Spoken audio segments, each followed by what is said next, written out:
Continuando nuestro recorrido por el libro de Josué, llegamos hoy al capítulo 7. En este capítulo estudiaremos la derrota de los israelitas en Ai.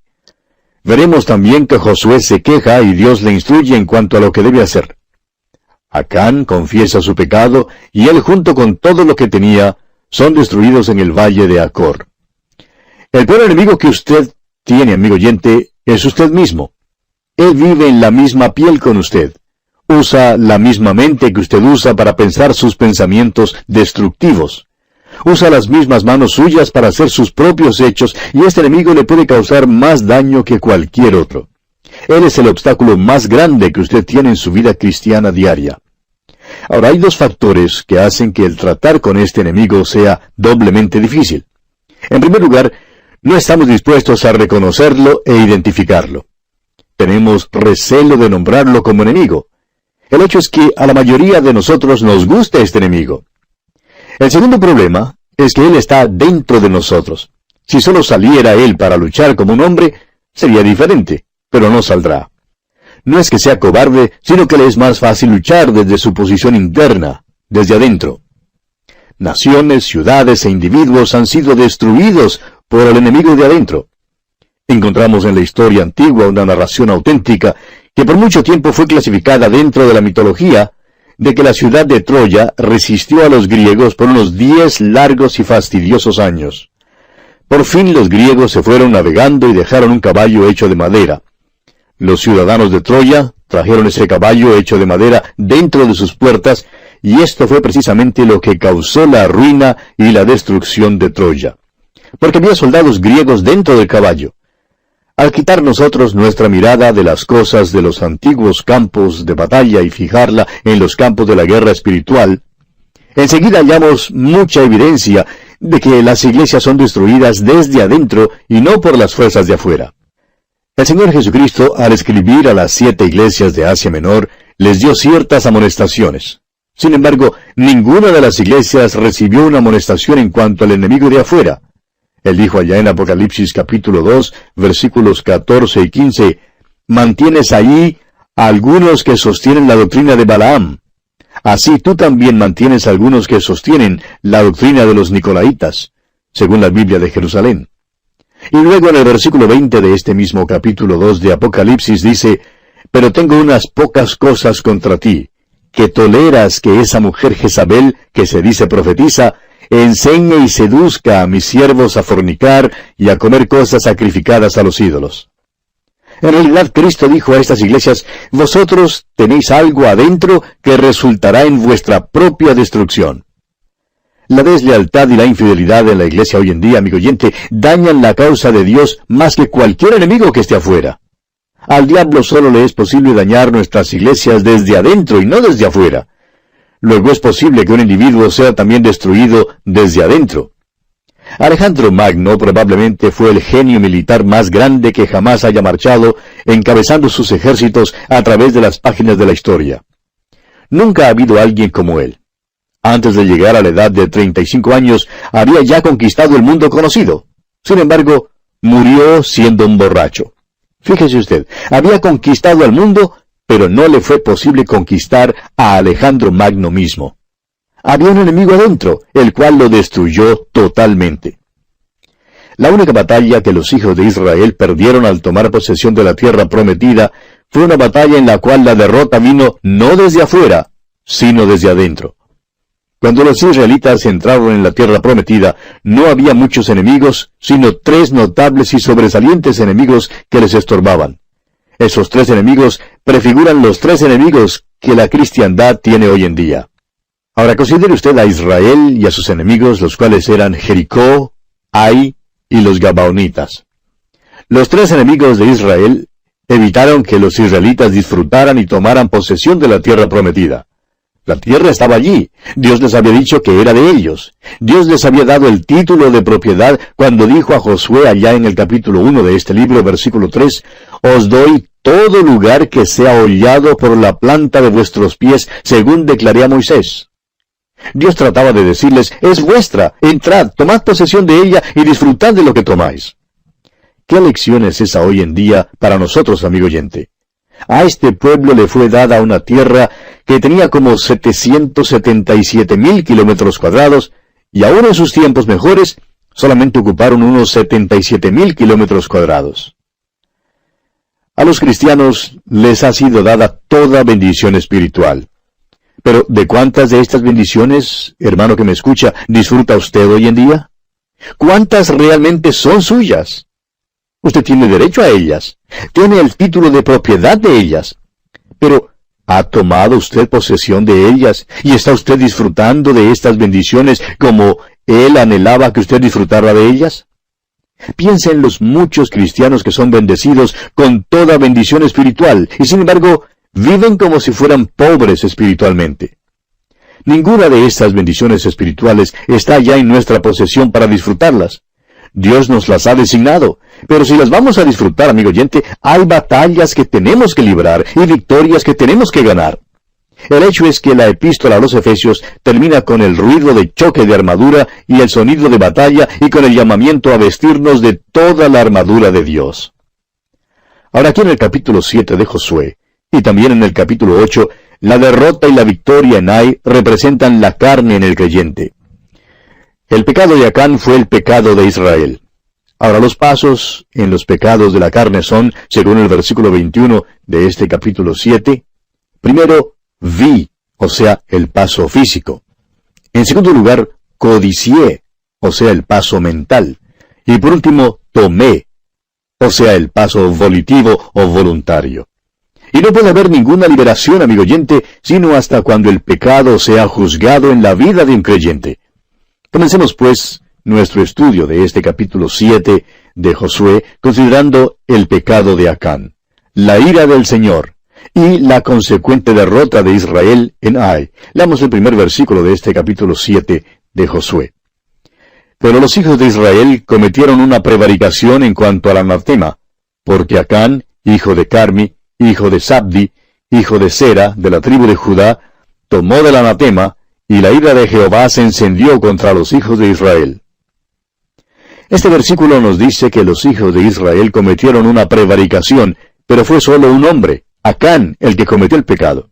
Sin embargo, la nación entera se vio afectada y tuvo que sufrir a causa de lo que Acán había hecho. Esto es interesante porque muchos se paran afuera y critican a la iglesia. Hablan en cuanto al fracaso de la iglesia y en cuanto a su apostasía. Yo mismo la critico un poco. Pero, amigo oyente, hablar acerca de la iglesia como miembro es una cosa, pero quedarse parado allá afuera sin hacer nada es otra cosa. Si la iglesia está fallando, y si se encuentra en una condición de apostasía, y a la verdad se encuentra en tal condición, entonces, amigo oyente, usted y yo estamos implicados con ella siendo miembros de la iglesia. Si un miembro sufre, entonces todos sufren. Como dice el apóstol Pablo en su primera carta a los Corintios, capítulo 12, versículo 26. Dice el apóstol, de manera que si un miembro padece, todos los miembros se duelen con él, y si un miembro recibe honra, todos los miembros con él se gozan. Volviendo ahora al capítulo 7 de Josué, leamos los versículos 2 y 3.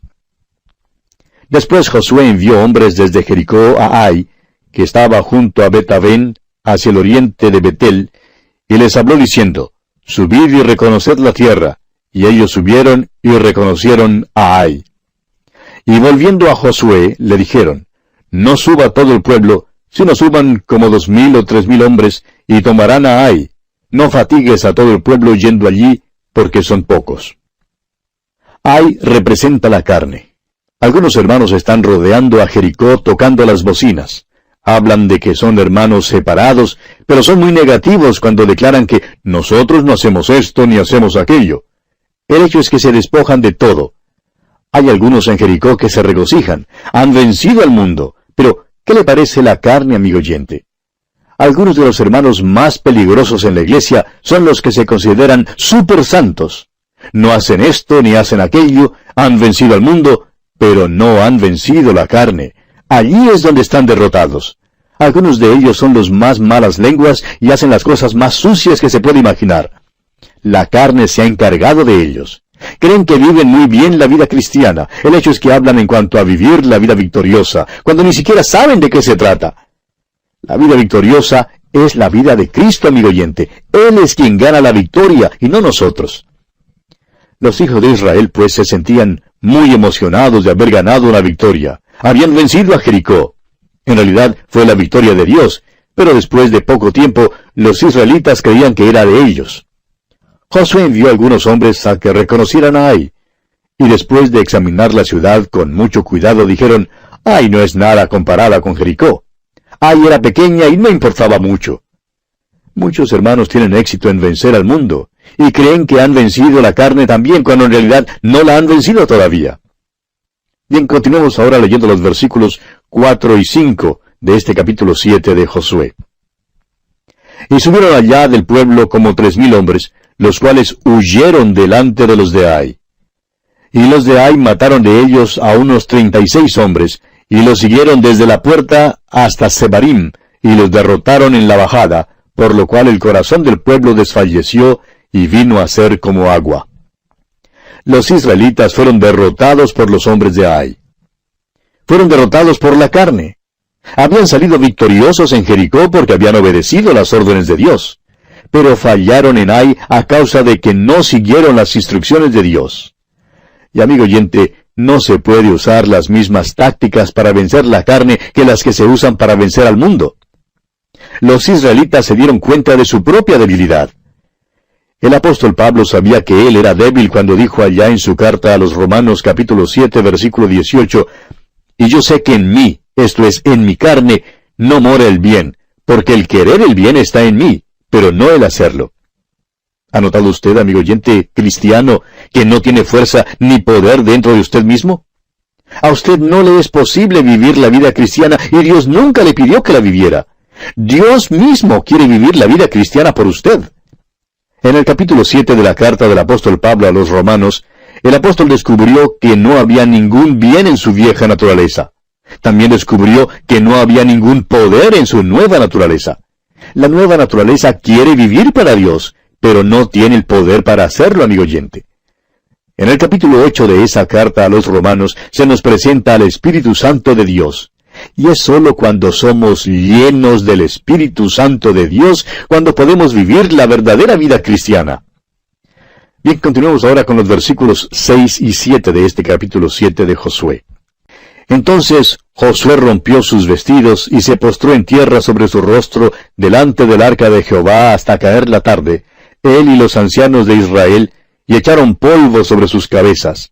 Y Josué dijo, Ah, Señor Jehová, ¿por qué hiciste pasar a este pueblo el Jordán para entregarnos en las manos de los amorreos, para que nos destruyan? Ojalá nos hubiéramos quedado al otro lado del Jordán. Ya hemos escuchado cantar esta canción antes, amigo oyente. Josué está entonando una canción de melancolía. Aprendió la letra en el desierto con los hijos de Israel. Josué no entonó esta canción en el desierto, pero ahora sí la entona. No puede entender por qué había perdido la batalla. Por tanto, rompe sus vestidos y clama. Continuemos con la lectura de los versículos 8 y 9 de este capítulo 7 de Josué. Ay, Señor, ¿qué diré ya que Israel ha vuelto la espalda delante de sus enemigos? Porque los cananeos y todos los moradores de la tierra oirán y nos rodearán y borrarán nuestro nombre de sobre la tierra. Y entonces, ¿qué harás tú a tu grande nombre? Y escuche lo que el Señor le responde en el versículo 10. Y Jehová dijo a Josué, Levántate, ¿por qué te postras así sobre tu rostro? Dios está diciéndole a Josué que se levante y que deje de lloriquear, vestido así de cilicio y de ceniza. Hay cristianos que pasan mucho tiempo lloriqueando delante del Señor, amigo oyente. Y el Señor dice que esto no sirve para nada provechoso. No es la solución de los problemas. Es curioso observar a algunas de las damas en nuestras iglesias que tienen la idea de que la manera de ser espirituales es andar despeinadas, con los vestidos sucios y carilargas. Creen que así demuestran ser muy espirituales. Pero la verdad, amigo oyente, es que están demostrando un abandono completo. Y Josué había hecho lo mismo que ellas. Era general, pero se veía mal con sus vestidos rotos, y Dios le dijo que se levantara. Y luego le dice aquí en el versículo 11, Israel ha pecado, y aún han quebrantado mi pacto que yo les mandé, y también han tomado del anatema, y hasta han hurtado, han mentido, y aún lo han guardado entre sus enseres. Josué no sabía que Israel había pecado. No tenía el discernimiento espiritual que tenía la iglesia primitiva. Usted recuerda que cuando Ananías y Zafira mintieron en cuanto a su propiedad, allá en el capítulo 6 del libro de los Hechos de los Apóstoles, el Espíritu Santo lo descubrió enseguida y la iglesia quedó sensible en cuanto al pecado. Pero Josué no fue sensible en cuanto al pecado y tampoco lo fue Israel. Y Dios le dijo a Josué que había pecado en el campamento y que tendría que juzgarlo. Pasemos ahora al versículo 14. Os acercaréis pues mañana por vuestras tribus, y la tribu que Jehová tomare se acercará por sus familias, y la familia que Jehová tomare se acercará por sus casas, y la casa que Jehová tomare se acercará por los varones. La tribu de Judá y la familia de Sera resultaron ser culpables. Pasemos entonces al versículo 18. Hizo acercar su casa por los varones, y fue tomado Acán, hijo de Carmi, hijo de Sabdi, hijo de Sera, de la tribu de Judá. Israel tenía que pasar por este proceso largo para poder encontrar al culpable. Fue difícil para ellos discernir la maldad en el campamento, y parece ser difícil para nosotros también discernir la maldad en la iglesia. Los miembros de la iglesia parecen ser los más ciegos en cuanto a la maldad en sus propias comunidades. Pueden muy bien ver la maldad allá en el club nocturno, o en la cantina de la esquina, o en algún político. Pero no les es posible ver el pecado en su familia ni en la iglesia. ¡Cuán trágico es eso, amigo oyente! Continuemos ahora con los versículos 19 al 21 de este capítulo 7 de Josué. Entonces Josué dijo a Acán: Hijo mío, da gloria a Jehová el Dios de Israel, y dale alabanza, y declárame ahora lo que has hecho, no me lo encubras. Y Acán respondió a Josué diciendo: Verdaderamente yo he pecado contra Jehová el Dios de Israel, y así he hecho. Pues vi entre los despojos un manto babilónico muy bueno, y 200 siclos de plata, y un lingote de oro de peso de 50 siclos, lo cual codicié y tomé. Y he aquí que está escondido bajo tierra, en medio de mi tienda, y el dinero debajo de ello. Fíjese usted en los pasos del pecado de Acán. Vio, codició y tomó. Estos son los pasos del pecado de la carne. El chisme, la crítica, la envidia y los celos, todos son pecados de la carne. Causan contiendas y dificultades. Vamos a considerar la crítica, por ejemplo. Vigoriza al yo, llama la atención hacia uno mismo, hace que usted se vea mejor que la persona a quien está criticando. Es por eso que a veces el miembro de la junta directiva de la iglesia critica al pastor, porque hace que él, miembro de la junta directiva, se vea mejor que el pastor. El viejo pecado de la carne ve, codicia y luego toma. Ahora, ¿qué hizo Acán cuando Josué le pidió confesar su maldad? Bueno, confesó su pecado. Para poder vencer la carne, amigo oyente, el creyente tiene que confesar su pecado. Si el pecado no se juzga, no puede haber ninguna comunión con Dios. Ahora, ¿cómo puede usted tener comunión con Dios? ¿Cómo puede tener poder en su vida? El apóstol Juan en su primera carta, capítulo 1, versículos 5 y 6 nos dice: Este es el mensaje que hemos oído de él y os anunciamos. Dios es luz y no hay ningunas tinieblas en él.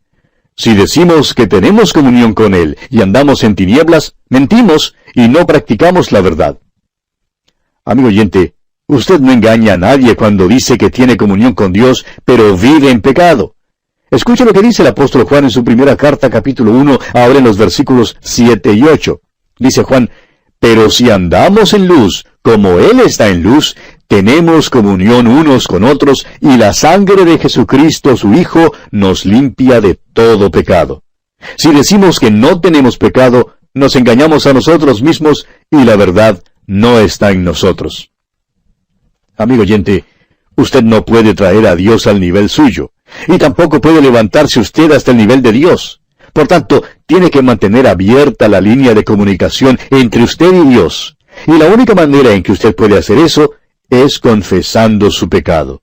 Dice el apóstol Juan en esa primera epístola, capítulo 1, versículo 9, si confesamos nuestros pecados, Él es fiel y justo para perdonar nuestros pecados y limpiarnos de toda maldad. Usted, amigo oyente, vence al mundo por la fe. Usted vence a la carne confesando el pecado, manteniendo la comunión con Dios y siendo lleno del Espíritu Santo. La palabra de Dios afirma que si usted dice que no ha pecado, es mentiroso. Todo ser humano ha pecado. ¿Qué le parece el pecado a usted, amigo oyente? Usted debe confesarlo. Ahora, ¿cómo se hace eso? Pues indicando claramente a Dios lo que ha hecho, así como Acán indicó claramente a Josué lo que él había hecho. Cuéntele a Dios todo lo que tiene en su corazón. Mejor es que se lo cuente todo porque Él ya sabe lo que usted ha hecho de cualquier manera.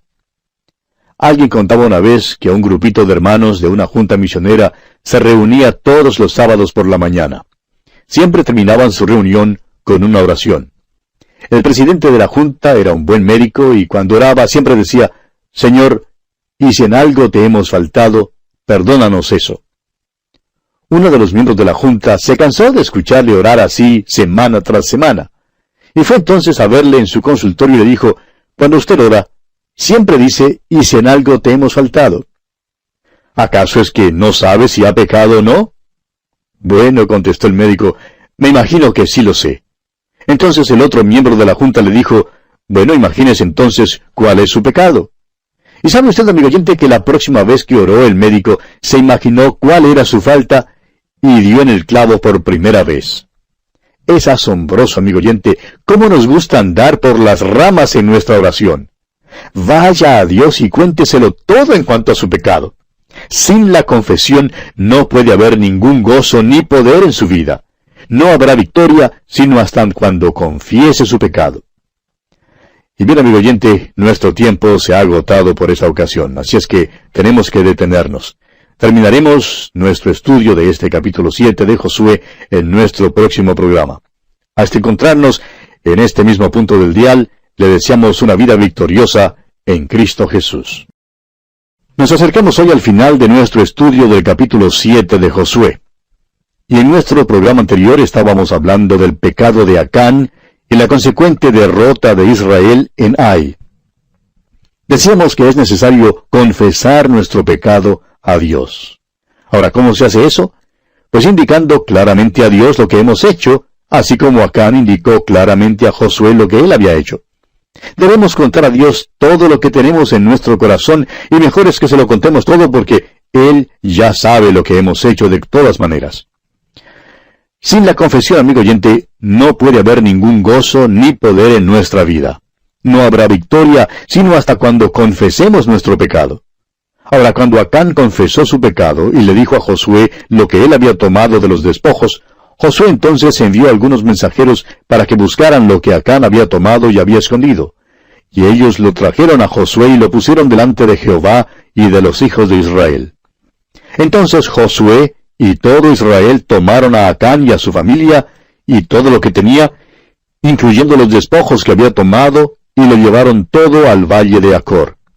Ahora los versículos finales, los versículos 25 y 26 de este capítulo 7 de Josué, nos dicen, y le dijo Josué, ¿por qué nos has turbado? Túrbete Jehová en este día. Y todos los israelitas los apedrearon y los quemaron después de apedrearlos. Y levantaron sobre él un gran montón de piedras que permanece hasta hoy. Y Jehová se volvió del ardor de su ira, y por esto aquel lugar se llama el Valle de Acor, hasta hoy. Esta es una situación seria, y el apóstol Pablo pone énfasis sobre ella para los creyentes en el Nuevo Testamento.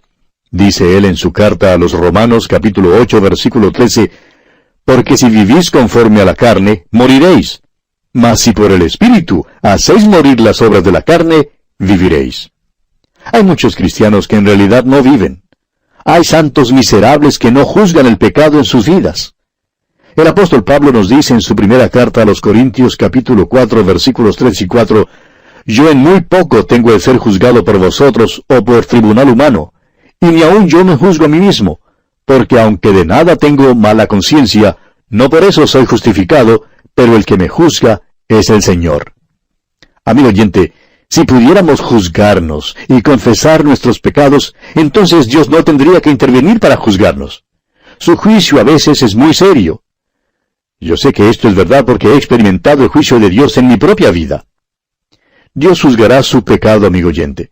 Usted puede quejarse todo lo que quiera, pero de nada le servirá lloriquear y echar polvo sobre su cabeza como lo hizo Josué. Dios quiere que venga a Él y que le confiese su pecado y que se ponga en comunión con Él. entonces usted experimentará la libertad y el gozo del Señor. En la carta del apóstol Pablo a los Colosenses, capítulo 3, versículo 5, se nos manda: haced morir, pues, lo terrenal en vosotros, fornicación, impureza, pasiones desordenadas, malos deseos y avaricia, que es idolatría. ¿Cuál es el pecado suyo hoy en día, amigo oyente? Acuda a Dios y confiéselo. La confesión significa que usted definitivamente juzga el problema. También quiere decir que se aparta de ese pecado. El mismo apóstol Pablo, escribiendo a Tito en el capítulo 3 de esta carta, versículo 5, dice: nos salvó no por obras de justicia que nosotros hubiéramos hecho, sino por su misericordia, por el lavamiento de la regeneración y por la renovación en el Espíritu Santo. Amigo oyente, Dios quiere que nos lleguemos a Él. Quiere que nuestras vidas sean limpiadas a fin de que tengamos comunión con Él. Y bien, así concluye nuestro estudio del capítulo 7 de Josué.